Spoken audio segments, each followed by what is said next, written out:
Yeah. Analytics off the chain, other channels not the same. Jake and Kyle, you know the name. Headliner Nation, we running the game. I'm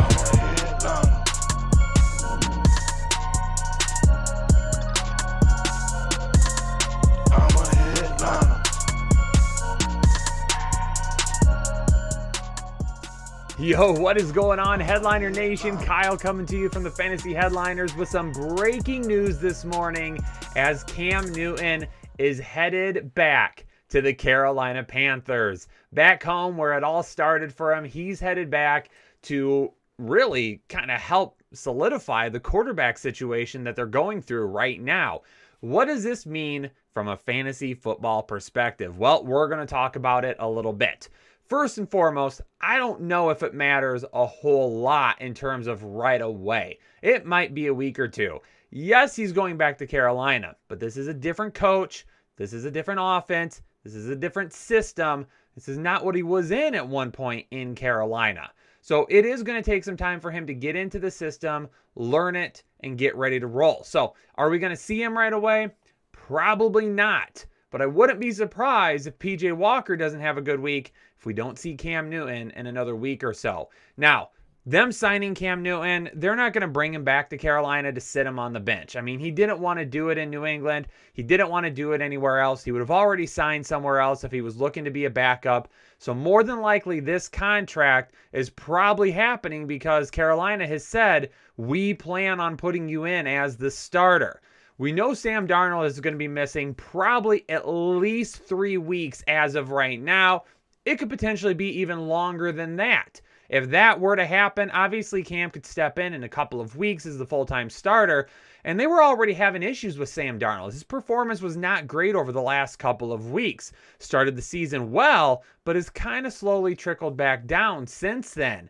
Now that we get back to, having, Cam Newton in the lineup and Cam Newton at quarterback, if he performs even halfway decent, they may not even go back to Sam Darnold. They might not even worry about it at that point, and they might stick with Cam Newton. Now, what do we expect from Cam Newton the rest of the season? Well, the one thing that we can probably expect, if he's the starter, is, probably some decent numbers, okay?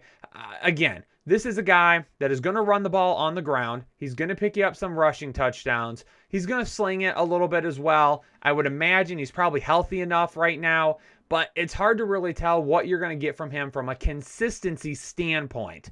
Now, Superflex leagues, 2 QB leagues, maybe you can pick him up with a shot that you could play him in one of those positions, leave him on your bench. For those of you in 1 quarterback leagues that aren't in something 16 teams or deeper, you're probably not going to have any interest in Cam Newton, so I wouldn't even worry about taking a shot at him. But there's a lot of other potential trickle-down effects, right? What does it mean for the guys around him? First and foremost, Christian McCaffrey. Oh, Christian McCaffrey should end up being just fine. Him, and Cam, they've got a relationship. They know each other. They trust each other.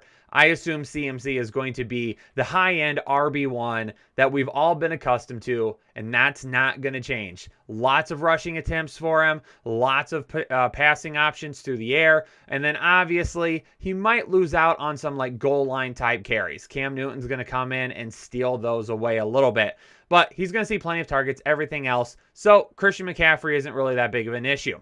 Probably the bigger name right now that people are considering is DJ Moore. What does this mean for DJ Moore the rest of the season? Well, DJ Moore and Cam did play together for basically 1 year, 1.5. So they were together DJ Moore's rookie season. In DJ Moore's rookie season, it wasn't too bad. It was 788 receiving yards. He did have 82 targets and 55 receptions. He only scored 2 touchdowns. But he averaged, 49 yards a game. Yards per target was around that 9.6 mark, which is actually a lot higher than the 7.7 that he has seen this year. So again, him and Cam have a little bit of a relationship. They already have some of that rapport together that if a new quarterback was coming in right away, maybe it wouldn't be that great. Maybe it would take some time.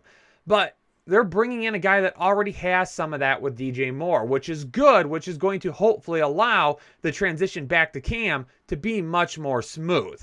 And if it is, I expect DJ Moore to get a lot better. He's going to be seeing those intermediate routes, those quick routes, maybe see him in and out of the slot a little bit. The one person I still wouldn't love is Robbie Anderson. Sorry to tell you, Robbie Anderson owners and truthers. Not loving Robbie Anderson at this point because, again, one of the issues with Cam Newton is the shoulder and throwing the deep ball. Not something that I think we can anticipate on a constant basis. Maybe a little bit more consistency in terms of big plays, but it might not be based on volume. Like Robbie Anderson might go 2 for 75 and a touchdown every couple of weeks or something like that. You know, Cam finds him on that one big play because if the accuracy and everything is getting better with DJ Moore and people are looking to him a little bit more, if we can get Terrace Marshall Jr. going, if Christian McCaffrey stays healthy, all those guys closer to the line of scrimmage are going to help pull safeties, linebackers, going to help keep the attention of everyone around him. Hopefully it means Robbie Anderson can slip out a little bit more and we see some bigger plays for him. So from an overall standpoint, the return of Cam Newton, I don't think it's that bad. I think it's actually a decent option here for Carolina, and I think fantasy owners should be, at least sighing a little bit of relief at this point because they're bringing in a guy that has some familiarity with the players that he's coming back to, all right? So he's not going to have to work on those relationships, the timing, the things of that nature. That's going to still kind of be there a little bit. He hasn't been gone that long. In terms of just like high upside play for Cam Newton, that's probably not going to happen. Those days are gone at this point. And does Sam Darnold take over as the starter when he comes back? I don't think so, but that's going to be entirely up to Cam Newton at this point. If Cam Newton doesn't play well and it's the same type of disaster, then yeah, when Sam Darnold comes back, they're going to put Darnold back into that starter spot. But if Newton comes in and performs and helps this team start winning again, which this could bring a little life back to the locker room, okay? This is a team that's not playing very well. Bring a little life back to the locker room. Bring that energy back. If Cam Newton can do that, this is a team that could start winning. And if that happens, remember the defense has been pretty solid all year. But if they start winning again, if the offense starts gets more consistent, he stays the starter the rest of the season. And that is going to be good for all fantasy owners. Ladies and gentlemen, just wanted to get this breaking news out to you. Some quick thoughts. Again, all these thoughts could change as more information develops. This is all breaking news right now on Twitter. Ian Rappaport has it out. Let me make sure I'm giving credit. I'm pretty sure Ian Rappaport is breaking the news. Ari Morave broke the news as well. So, Adam Schefter, of course. So they're all breaking the news right now, and it's coming out. But wanted to get my initial thoughts out to you. If things change, things update, then we'll go back to the drawing board and talk about it a little bit more later on. Hit the like button for me. Subscribe to the channel, and in the comments, let me know your thoughts as well on the signing. I'm going to get out of here, ladies and gentlemen. Peace out. Stay safe. Stay healthy. I'll catch you on the next episode of the Fantasy Headliners. Analytics off the chain, other channels not the same. Jake and Kyle, you know the name. Headliner Nation, we running the game. Y'all stuck on third down. Your content's plain Jane. Headliners on top now. We gonna move and change. Podcast off the rip. Draft guide, so legit. Fantasy world, our game tight. You know we about that chub life. Stuck in a rut and you need some motivation. Head to the channel for this Headliner Nation. I'm a headliner.